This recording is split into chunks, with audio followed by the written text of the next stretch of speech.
Hello students, last lecture I have told you that we need to do the concentration of the ores to remove the gangue, and we have told you hydraulic washing, magnetic separation, froth flotation and leaching process in order to remove gangue from the ores which we get.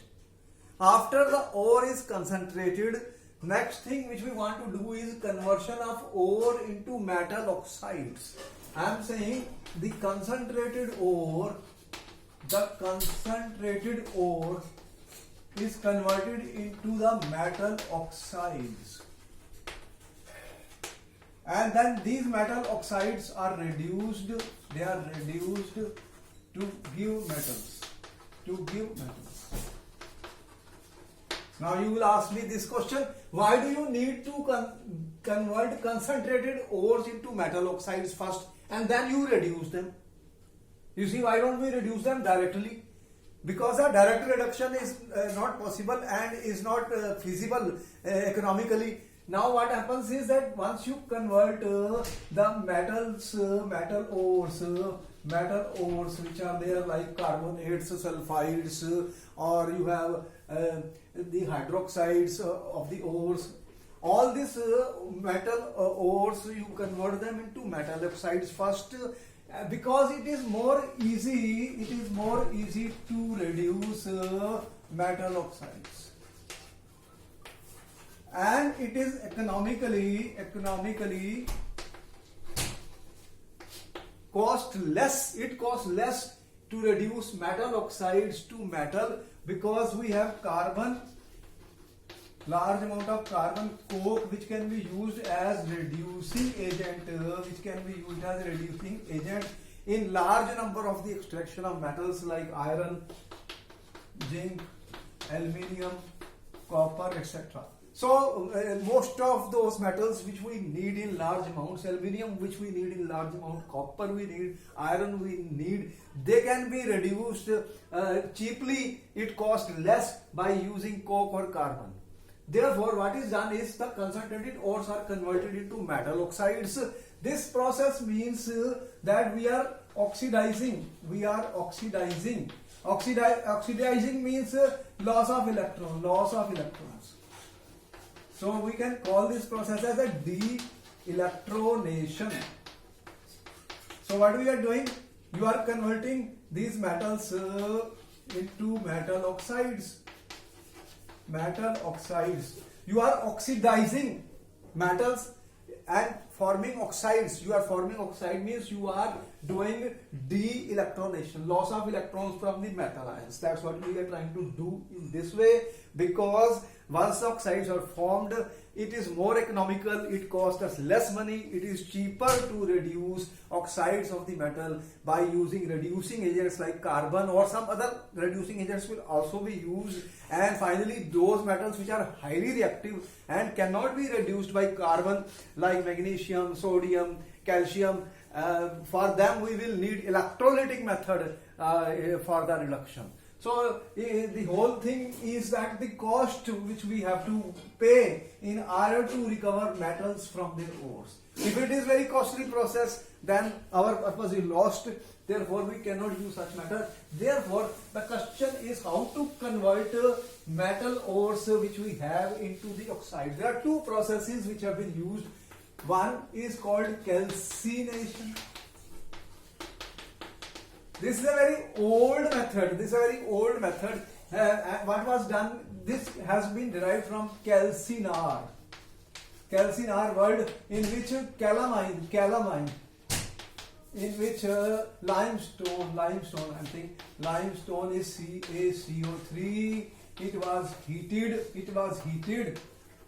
to form CaO plus CO2, and this lime is used for making cement. This was used for making cement long back. So that word we have been using, that we are going to heat the ores either in the absence of air or in a limited supply of the air. So calcination means heating the ores. Mainly it is used for carbonates, or they can be hydroxides, or there can be oxides. So mainly we have carbonates, hydroxides or oxides. We are heating the ores in absence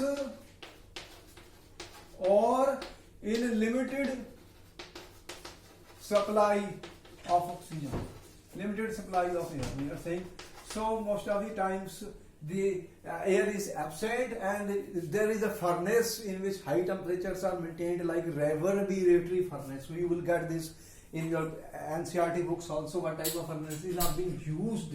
The idea was when they were heating CaCO3 to form CaO, which was used to prepare cement. From that it has been derived this term. Now what we see that if I have ZnCO3, if you will heat it strongly, what it will form? ZnO plus CO2 gas. So oxide is formed. So this is your ZnCO3, this is my calamine, and we have already told you limestone you heat, but you are heating in the absence of the air. What is the result of this? CO2 gas. Volatile gases will evaporate, water will also evaporate. If you have Al2O3, XH2O, and if you heat it, what will be the result of the student? You will get Al2O3 plus XH2O. So here we are removing the volatile impurities are being removed. CaCO3, MgCO3, this is called dolomite. Okay students, heat it, you will get two oxides, CaO, MgO, and you are getting carbon dioxide. Here you are getting CO2 gas. So this is our gas. So here what we have done, we are doing calcination, means heating the ore in the absence or limited amount of the air. The result of the calcination is the formation of the oxides, which we are saying that there is a de-electronation. So oxides are being formed, and what happens? Volatile impurities evaporate. As you can see that CO2 gas is being liberated, and also if there is any moisture,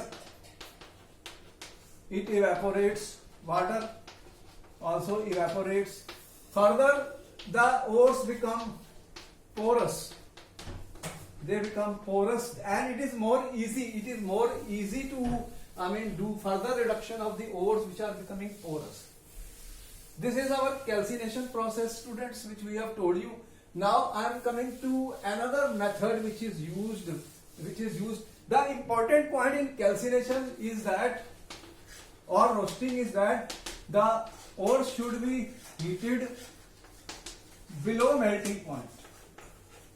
Below melting points of metals.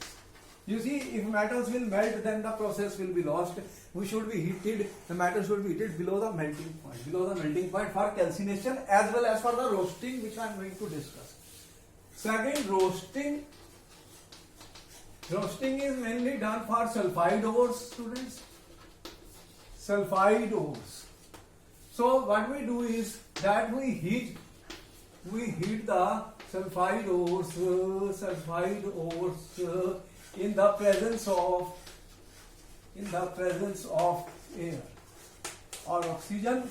They are heated strongly, and the reverberatory furnaces are used because they can maintain high temperatures.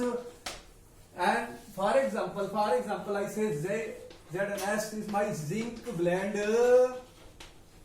You heat it with oxygen, what you will get? ZnO and SO2. So if I take 2 ZnO, and here you have 2, so this will become 3. So here you are getting oxide of the zinc. This process is called roasting, and I can take PBS is galena. What will happen if you react with oxygen? Heat strongly, so you will get oxides, and sulfur dioxide is being produced. Sulfur dioxide gas is a gas, and you can use Cu2s. This is my copper glance, students. Copper glance. Then you can heat it with oxygen. Again, what you get is Cu2O. Okay, if I take this becomes 2 Cu2, then 3 O2, then you will get 2 SO2 gas, students. So here, what we are doing, the oxides are being prepared by heating strongly in the presence of oxygen in a reverberatory furnace, which diagram is given in the NCERT books. You can look up this. The important point about this is that the heating should be done below melting points of the metals which we are using. So because they should not melt, zinc, lead, the heating should be below their melting points, or otherwise they will melt. So this is the roasting process and calcination. Because oxides are more easy to reduce, economically viable and profitable to use carbon as a reducing agent if possible. He is the cheapest reducing agent available. Are those metals which are very reactive, cannot be reduced by carbon. We will use other methods, or we may use some metals, or we may use electrolytic methods in order to do that, which we will explain to you in the next lecture, students. In roasting, what happened to the impurities? It removes the volatile impurities, like if you have sulfur, then what will happen? 8SO2 gas. This is my SO2 gas. If you have P4, what will happen? Then it will react with oxygen. So what you are getting is P4O10. These are all volatile materials. They are going to evaporate, students. 5O2. So if you have arsenic as an impurity, then it combines with oxygen to form As2O3. So these are volatile. The volatile impurities are removed, and sulfur dioxide gas, which is produced, is used for manufacture of sulfuric acid, for manufacture of H2SO4 is important. So volatile impurities are removed, moisture if any is removed, and you are saying ores become more porous in nature, and it is easier to reduce the porous materials of the ores. One more interesting thing, students, in this, that there are impurities which are present. We have done the concentration of the ore, removed most of the gangu, but still some gangu is present. To remove the gangu or other impurities,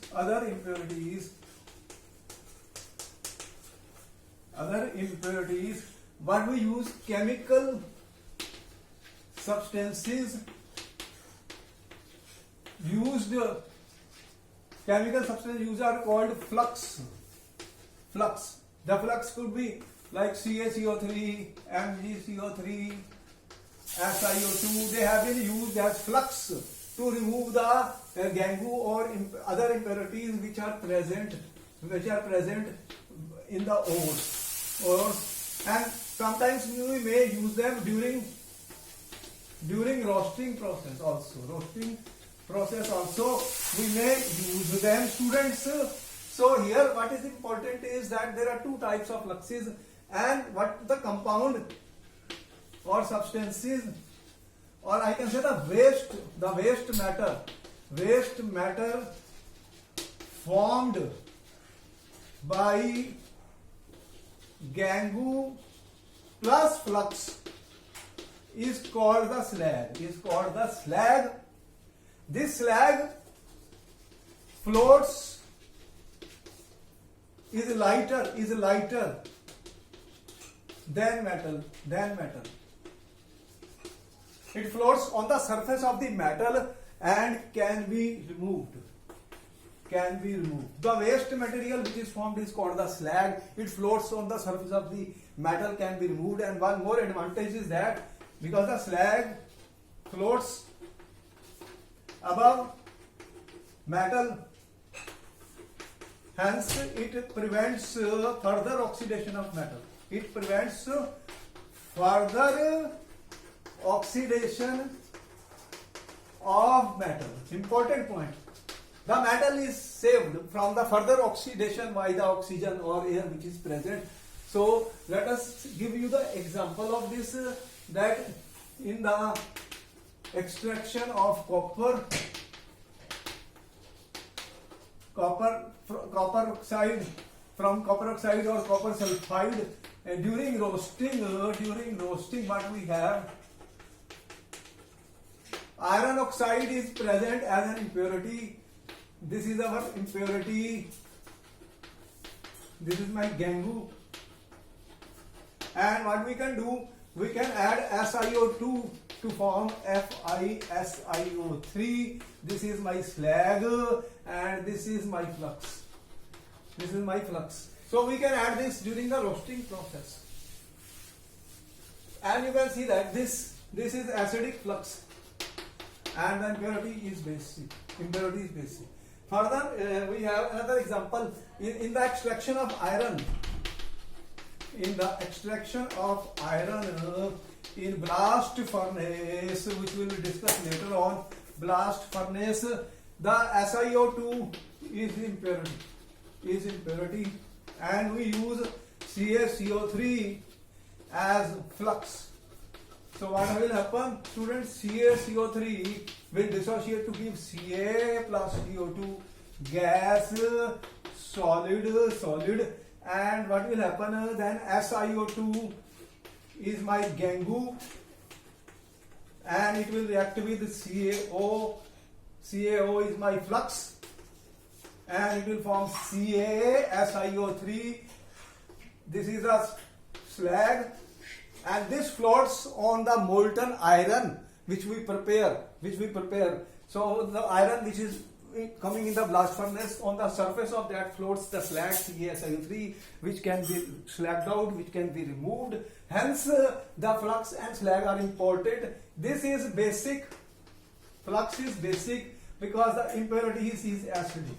So we have two types of fluxes, acidic or basic fluxes, which are used in order to remove the Gangu or the impurities through the formation of a solid waste product which we call as slag. Okay students, I am stopping at this point and I will again see you in my next lecture where I am going to discuss the smelting or reduction of the oxide ores.